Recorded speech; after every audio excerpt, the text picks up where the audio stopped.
No one saw this coming. The left is still struggling to understand why Kamala Harris's popularity has tanked so badly. But instead of taking responsibility, they keep coming up with excuses that just don't add up. During a recent episode of Real Time with Bill Maher, even Maher himself, who's usually on their side, called it out. He challenged the weak arguments head-on, and things got tense fast. The real surprise, actor Michael Douglas jumped in and backed Maher.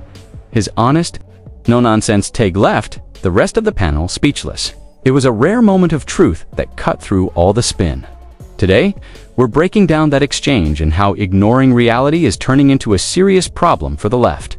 It's not just a mistake, it's a strategy that's falling apart.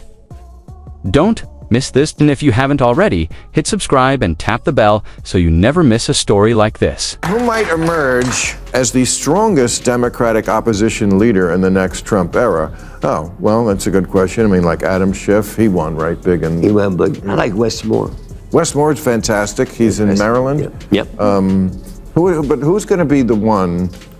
Gavin Newsom, we have here in this state. He's already like called the legislature to. Trump hasn't done anything yet, but I understand the. This was the problem. There was a 2014 study that showed that Fortune 500 companies were more likely to pick a female CEO if the company was struggling, basically setting women up for the big job, but to also fail. If they did well, fine. But if they failed, like, look, we have a female CEO while failing. And that's what I feel like they did to Kamala Harris. Wait, that might be the most ridiculous excuse I've heard in a long time. And I've sat through more than enough of Joy Reid's opinions to know a bad take when I hear one. Blaming Kamala Harris's political struggles on her being a woman isn't just misleading, it's completely absurd. Let's be real. Harris didn't stumble because of her gender. She failed to connect with voters because she came across as unrelatable, lacked a clear message, and didn't have a solid base of support. People simply didn't find her authentic or inspiring. That's the truth, and unfortunately, we've heard this same excuse before. Remember when they used it to defend Hillary Clinton in 2016? Now they're dragging it out again for Kamala, and it sounds even weaker this time around. But it didn't stop there. Sarah had another excuse ready to cover for Harris. That's when Bill Maher and Michael Douglas finally jumped in. They pushed back, called things out as they were, and brought some much-needed honesty to the conversation. It was sharp, direct, and a long overdue. That was a 3-month campaign, and she was supposed to introduce herself to the American people. No wonder people were Googling, did Joe Biden drop out? And so... No. You're saying 3 months wasn't long enough? It was too long. It was long enough. It was long enough. If they had a primary... It's not that they didn't have time to introduce. They met someone and they didn't like them. If they had a primary, they wouldn't have picked her. And if they had, That's she would have been able to rough out those edges that then she basically has to start from scratch with a campaign team she didn't hire that didn't like her, right? It was his team. And so I wonder if that next Democratic person, maybe someone's not even on our radar yet. Because frankly, when you look at the history of who's there's two types. The one who waited in line, who was next in line, and then there's the one who comes out. That's Obama, that's Clinton, that's Reagan to some extent. Be honest if even the Amish were aware of what was going on during the last election. Then there's no excuse for media figures to claim that people just didn't know about Kamala Harris. That's not only false, it's lazy and, frankly, insulting to anyone who is even mildly paying attention. Think about it. The Amish don't rely on modern tech. They're not watching cable news or glued to social media like most people are. Yet somehow, they understood what was at stake, and many of them showed up to vote for Trump in numbers we hadn't seen before. When a community that usually avoids politics starts getting involved, you know something serious is going on.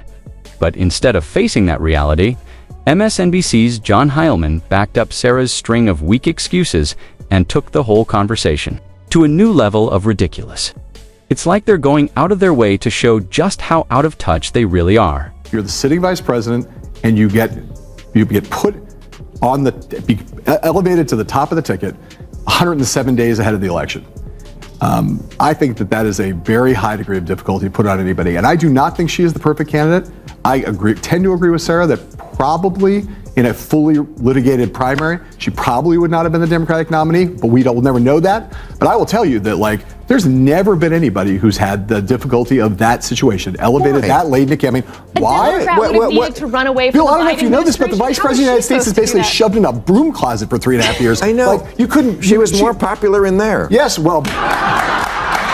I mean, this idea that the idea in a mass media age that 107 days is not long enough to know somebody. You are way overestimating the American people in terms of what their ability. No. You have someone like Donald Trump has become a universally known, understood, loved by some, hated by others over the course of being omnipresent for 8 years. Okay. Barack Obama becomes president of the United States after running for 2 years as president, runs a 50-state primary, is on television, does dozens of Democratic debates, and by the time at the end of that, most people knew who he was. This disaster didn't come out of nowhere.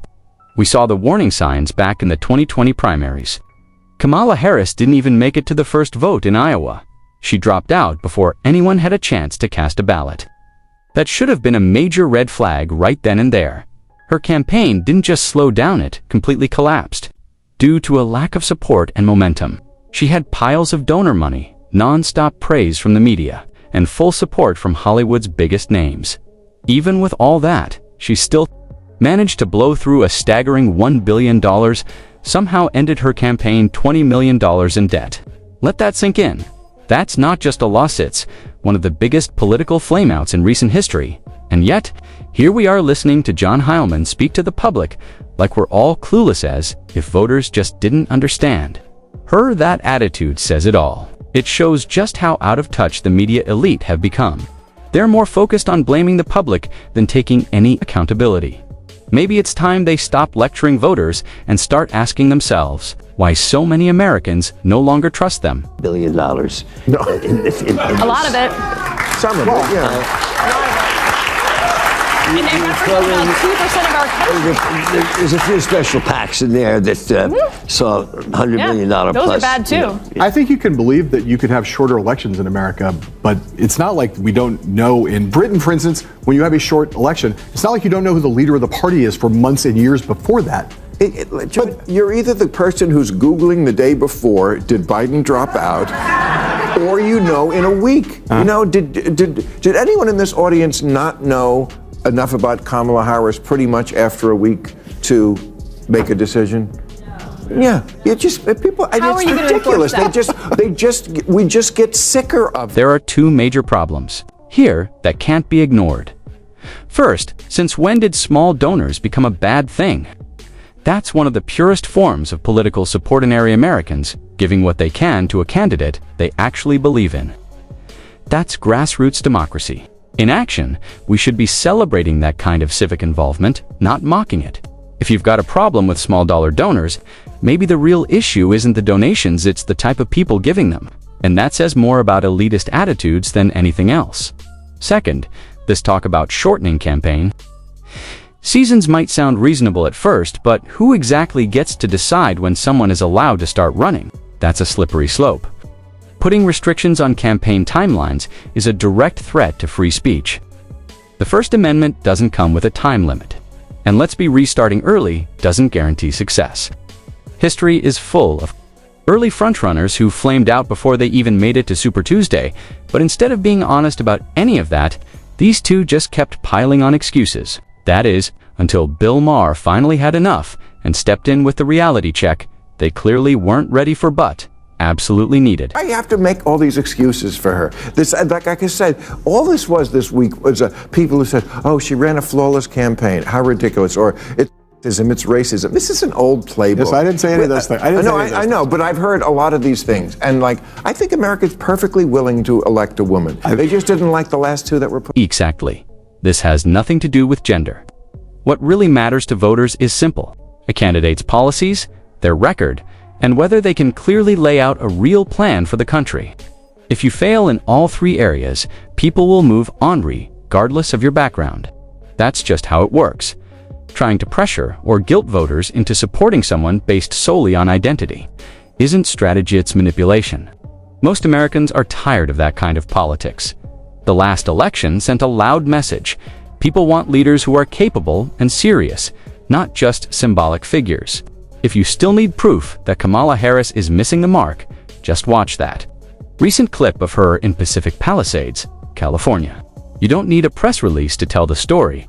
Her words and actions say it all. What goes through your mind when you see this? You're here, you're now seeing it up close. It's not only seeing it, Alex, you can smell it. You can feel it, right? So it's seeing it with our eyes, and many people have seen it. You all are covering it.